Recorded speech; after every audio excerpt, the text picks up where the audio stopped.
irmãs, a paz do Senhor. Hoje, mais um sábado, nosso terceiro sábado do ano. Hoje, dia 6 de março, e nós estamos aqui para mais um vídeo, do Desperta Débora. Para quem não me conhece, eu sou a Maria Regina, da Igreja do Jardim Palma, aonde o nosso pastor é o nosso pastor Josinei Mateus. E hoje nós estamos aqui com um vídeo para estar lembrando, deixando na memória das irmãs, que nós temos o nosso grupo do Desperta Débora no Jardim Palma, e que nós estamos em ativa assim, nós estamos orando, que é a missão do Desperta Débora, estar intercedendo. E nesta manhã eu quero convidar você que não faz parte ainda do grupo do Desperta Débora. O Desperta Débora nada mais é que um grupo de oração, que ora pelas suas famílias, que ora pelas suas casas, pela nossa nação, pelo nosso povo, que está agora nessa aflição de muitas e muitas doenças, muitas mortes, muito choro. E nós estamos intercedendo uns pelos outros. Para as irmãs terem ideia, nós estamos numa campanha de oração do relógio da oração. Esse relógio, a nossa coordenadora Abadia, juntamente com a nossa pastora Circe e a Luzenir, elas fizeram diferente. A cada 3 horas do dia, nós estamos intercedendo. E nesse mês, começou no dia 1º de março, vai até o dia 31 de março, as nossas orações para restauração de lares. O mês passado, nós oramos pelas enfermidades, pelas pessoas que estavam sendo contaminadas e doentes, pelos que estavam sofrendo nos hospitais. Continuamos orando da mesma forma, mas esse mês a oração é específica para restauração de lares. E eu quero convidar você, minha irmã, que está nos ouvindo, que nos deixou, que nos permitiu entrar na sua casa nesse sábado, para que você faça parte desse grupo, para que você entre em contato conosco, para podermos estar colocando o seu nome no grupo, Esse grupo de oração são mais de 120 mulheres que oram às 6 da manhã, às 9 da manhã, ao meio-dia, às 3 da tarde, às 6 da tarde, às 9 da noite, à meia-noite, às 3 da manhã e até às 6 da manhã novamente retorna o relógio. Então, se você tem desejo de buscar ao Senhor, de ver o seu lar restaurado, de ver o seu filho na casa de Deus, então faça parte desse grupo, interceda juntamente conosco. Também quero parabenizar todas as mulheres. Mês de março é um mês que comemora o mês internacional da mulher. Mulher virtuosa, quem o achará, E nós somos mulheres que oram, Mulheres que dobram o joelho para buscar e interceder pela nossa nação, pela nossa casa e pela nossa pátria. Hoje nós vamos fazer um vídeo diferente. Eu quero estar lendo para vocês em Abacuque, no capítulo 3, no versículo 17 até o versículo 19, 3 versículos apenas. Em seguida, a nossa pastora Circe, que é uma das nossas coordenadoras, no mês passado, a nossa irmã Abadia nos trouxe uma palavra, e desta feita a nossa pastora Circe estará nos trazendo uma palavra, e em seguida nós vamos ouvir um louvor muito lindo com o grupo Prisma, que vem bem a calhar com os dias que nós estamos vivendo. E eu quero convidar você, já que você me permitiu entrar na sua casa, que você esteja compartilhando esse vídeo, porque nós temos que proclamar a palavra de Deus. E a pastora Circe veio com muita exatidão falar sobre um tema muito maravilhoso, que é o medo. Então eu quero convidar você, não só veja o vídeo, mas compartilhe com outras pessoas, tá bom? E eu agradeço por essa oportunidade. Abacuque capítulo 3, versículo 17. Porquanto, ainda que a figueira não floresça, não haja fruto na vide, o fruto da oliveira minta, e os campos não produzam mantimento, as ovelhas da malhada sejam arrebatadas, e nos currais não hajam vacas. Todavia, eu me alegrarei no Senhor, exultarei no Deus da minha salvação. O Senhor é a minha força, e fará os meus pés como os das corças, e me fará andar sobre as alturas. Este é o versículo que eu deixo para a meditação de vocês.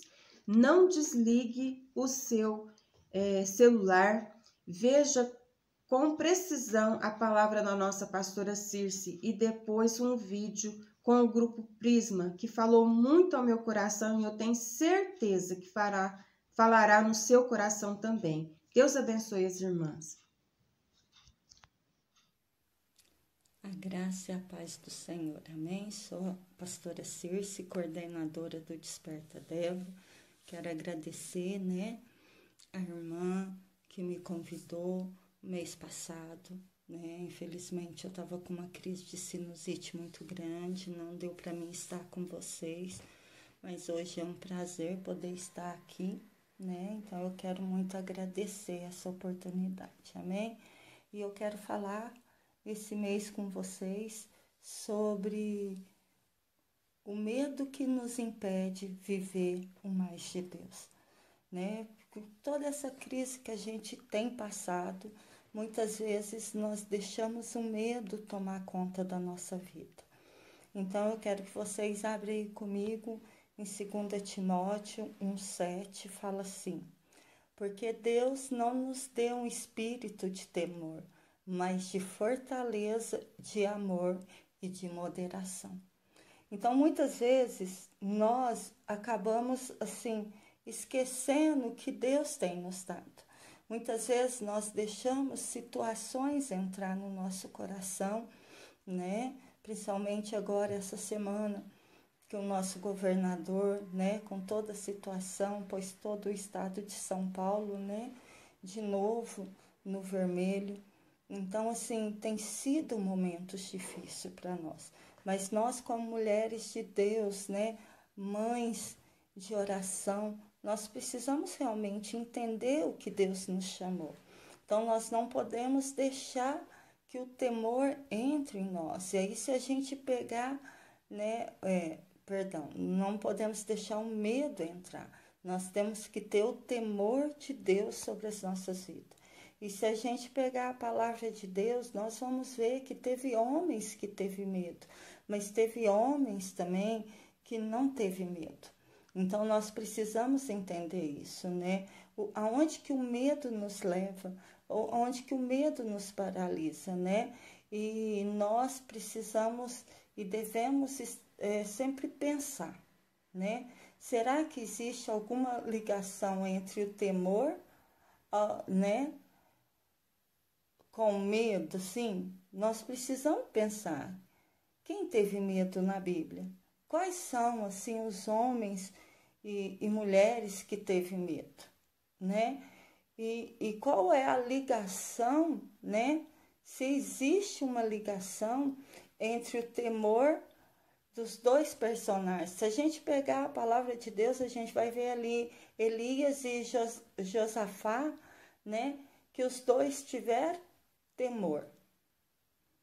Então, nós precisamos entender e que eles, têm em comum um sentimento que muitas vezes, queridas, nós achamos que os grandes homens de Deus não têm, que é o medo. Mas nós precisamos entender isso. O medo, até que nível ele é de Deus, E até que nível ele passa a ser algo que nos paralisa, né? E se a gente pegar a história aqui, eu quero mostrar para vocês nesse dia, né? Que cada um soube lidar com esse sentimento. Mas principalmente teve o que? Uma postura de Deus em cada história, em cada lição nós podemos tirar, né? Coisas para nos fortalecer no que nós temos vivido hoje. Pode nos fortalecer a nossa relação com Deus, amém? Então, primeiro, eu quero aqui levar vocês a entender um pouquinho da história de Elias, né? Elias foi o profeta que vivenciou vários milagres na sua trajetória servindo a Deus. Através de sua oração, não choveu em Israel por 3 anos e 6 meses, e pelas suas orações, após esse período, a chuva voltou a cair. Se você pegar ali em Tiago 5, 17 e 18, fala isso claramente. Então, sabe, através da oração, sabe, no meio que nós estamos vivendo hoje, se nós não querer viver o novo de Deus, as coisas novas de Deus, nós não vamos vencer. E o novo de Deus, querido, a gente só vence. E vamos conhecer através da oração, né? Elias, através da sua oração, querido, ficou naquele lugar 3 anos e 6 meses sem chuva. Mas no momento que Elias, com as suas orações, querido, começou a orar para que a chuva caísse, a chuva voltou a cair naquele lugar. Então, nós precisamos entender isso. Nós precisamos compreender isso em Deus, né? Elias foi alimentado por corvos. Né? Lá em 1 Reis 17:6 fala claramente. E muitas vezes nós andamos ansiosos, tudo, mas não oramos. Então nós precisamos entender que os milagres de Deus vai ser enviado no tempo certo, no momento que eu e você crê, né? E se a gente pegar também a multiplicação da farinha e do azeite da casa da viúva, lá em 1 Reis 17, eu não vou ler todos, né? Focar só naquele primeiro versículo, mas você aí pode anotar e depois abrir na tua palavra. Em 1 Reis 17, 9 ao 16, fala claramente daquela viúva, né? Aquela viúva não tinha mais fé, aquela viúva, ela estava desesperada, mas Deus enviou, né, a Sarapeté, vivenciando o milagre da multiplicação. Deus enviou o que era necessário para aquela viúva. Ela falou que não tinha mais nada, que ela morreria, que era a última farinha, que ela ia fazer o último pão, o último alimento. Mas Deus não permitiu. Sabe, querido, muitas vezes nós achamos que é o último, mas Deus tem um milagre. Muitas vezes nós achamos que é o final, mas Deus tem um milagre. E o milagre de Deus não é do nosso modo, não é do nosso querer. Aquela mulher, quando ela olhou aquela farinha, o azeite, tudo, ela falou, pronto, não tem mais nada para fazer. Mas Deus tinha um novo para fazer naquela casa. Então nós precisamos viver isso hoje. Nós precisamos mudar a nossa história. Nós precisamos olhar e crer que Deus tem um milagre. Nós precisamos clamar, nós precisamos realmente entender o que Deus quer. E se a gente também olhar aqui, obtém retumbante vitória sobre o profeta de Baal, quando clamou ao Senhor. E Deus mandou fogo do céu, incendiando o holocausto preparado por ele.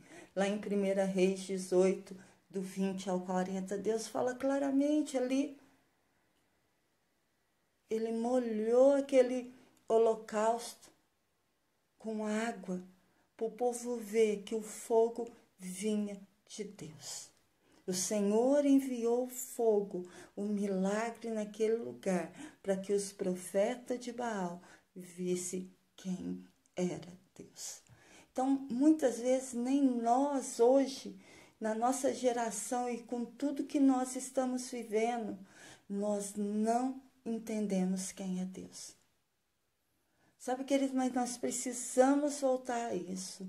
E com essa intimidade com o Senhor que Elias tinha, querido, o resultado da vida dele era milagres, milagres e milagres. Elias jamais sentiria medo diante de uma situação, porque ele tinha intimidade, ele tinha relacionamento e os milagres aconteciam.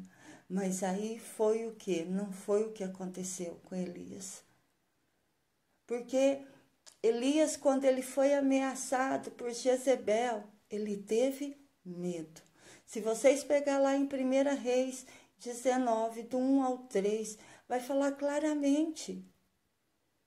Elias teve medo daquela mulher que sobre ela habitava um espírito de manipulação, E aí fala, ora, Acabe contou a Jezebel tudo que Elias tinha feito e como havia matado todos aqueles profetas e a espada. Por isso Jezebel mandou um mensageiro a Elias para dizer que os deuses me castiguem com todo o rigor, se amanhã, nesta hora, eu não fizer com a sua vida o que você fez com a deles. Elias, naquele momento, mesmo tendo essa intimidade, olha o que Elias fez, querido. Elias teve medo e fugiu para salvar a sua vida. Em Berseba de Judá, ele deixou o seu servo. Querido, nós precisamos entender que esse medo faz com que ele fuja ao deserto a fim de salvar a sua vida. E a situação se torna tão desgostosa que Elias pede para Deus, tire a minha vida. Porém, não era este o plano do Senhor para Elias. Deus não só atende ao pedido, mas vai ao encontro de Elias para quê? Para ajudá-lo e para fortalecer. Aí que está, o Senhor não me deu espírito de medo. Não foi que nós lemos lá, começando essa palavra aqui, querido? Olha lá em 2 Timóteo 1:7, fala, Deus não nos deu espírito de temor, mas de fortaleza, de amor e de moderação. Deus nos deu espírito de fortaleza. Deus nos deu espírito de amor. Não de temor, de medo. Então, é isso que nós temos deixado. E Elias, nesse momento, mesmo vivendo toda a experiência, então, por isso, nós precisamos viver o novo de Deus. Querido, o seu de ontem não serve para hoje. Então, o de ontem não serve para hoje. O novo de Deus tem que ser todo dia, não porque nós estamos no meio de uma pandemia, mas sim porque o Senhor tem coisa nova todos os dias para a nossa vida. E é isso que eu e você precisamos entender. E se você pegar o medo da história de Josafá, foi totalmente diferente. Josafá está lá em 2 Crônica 17:1-13, fala claramente, eu vou dar uma resumida. Josafá sucede seu pai, Azá, tornando rei de Judá. Ele fortificou toda a cidade que o seu pai havia conquistado e teve o seu reino confirmado pelo Senhor, pois buscou Deus, guardou seus mandamentos, rejeitou os ídolos de Baal e recusou praticar a obra como fazia Israel. pois era obra desagradável a Deus. A sua coragem e fé levaram-no a destruir todos os postes de ídolo, tá lá, né? Liderou a obra reformadora que induzia o povo à fé e à obediência ao Senhor. Tá lá em 2 Crônica 19, do 4 ao 11. E além disso, tinha um exército de 1.160 homens preparados para ser chamados a guerrear quando era necessário. Está lá em 2 Crônica 17, do 14 ao 17. Com isso, estava firme, portanto, concluir que jamais teria medo em sua situação ameaçadora. Sabe, querido, não importa o que nós estamos passando, nós não podemos ter medo. Nós não podemos. E ali em 2 Crônica do 20 a 1:3 fala claramente, não foi o que aconteceu, sucedeu depois disso os filhos de Noabe e os filhos de Amon e com eles outros amonitas vieram a peleja contra Josafá. Então Josafá teve medo, mas tem uma diferença entre o medo de Elias e o medo de Josafá. Porque Elias, o que ele fez, querido? Elias fugiu. E o que Josafá fez? Ele não foge, mas ele busca o Senhor e apregoa jejum em toda Judá. Está lá em 2 Crônica 20, a parte, 23, a parte B. Sabe, querido, ele não foge, mas busca o Senhor e apregoa jejum em toda Judá. Ele confessa o Senhor com toda a sua descendência dele para resolver o problema. Então, aqui há uma grande diferença. Aqui Josafá, ele obedece a palavra de Deus. E o Senhor fala e ele obedece em 2 Crônica 20, do 17 ao 22, fala, nessa batalha não tereis que pelejar, postai vós, ficai parado e vede a salvação do Senhor para convosco, ó Judá e Jerusalém. Não temais nem vos assentais, amanhã sai-lhe-os ao encontro, porque o Senhor será convosco. Sabe, querido, quando chegou ao alto e olhou para o local onde aconteceria a batalha, olharam para a multidão e eis que eram corpos mortos que jaziam em terra e nenhum escapou. Está lá em Crônica 2, 20, 24 ao 30, sabe? O que mostra essa história, para mim resumir aqui, mostra atitude diferente ao medo e também ações diferentes de Deus para cada situação. Elias, ele se escondeu. Ele não fez o que o Senhor espera de mim e de você. O que essas duas histórias nos provam hoje? O que essas duas histórias têm em comum hoje? A verdade é que Deus nunca nos deixa sozinhos. Mesmo Elias escondendo, Deus não deixou ele sozinho. Mesmo Josafá sendo firme, Deus foi com ele. E Deus nos mostra que nunca nos deixa sozinho, que sempre podemos contar com ele. E sempre, afinal, ele, o Deus de Elias e de Josafá, é também o meu e o seu Deus. E para a gente encerrar aqui em 1 João 4,18 fala, no amor não há medo. Antes o perfeito amor lança fora todo medo, porque o medo tem consigo a pena e que teme e não é perfeito ao Senhor. Portanto, se Deus é por nós, quem será contra nós? Romanos 8:31. Então eu quero deixar essa palavra para vocês. É tempo de viver o novo de Deus. Não importa o que eu e você passar. Mas Deus vai fazer coisas novas todos os dias.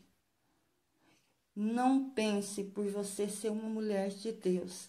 Hoje você sentiu um medo, você está fracassando. Não, você só não pode se esconder.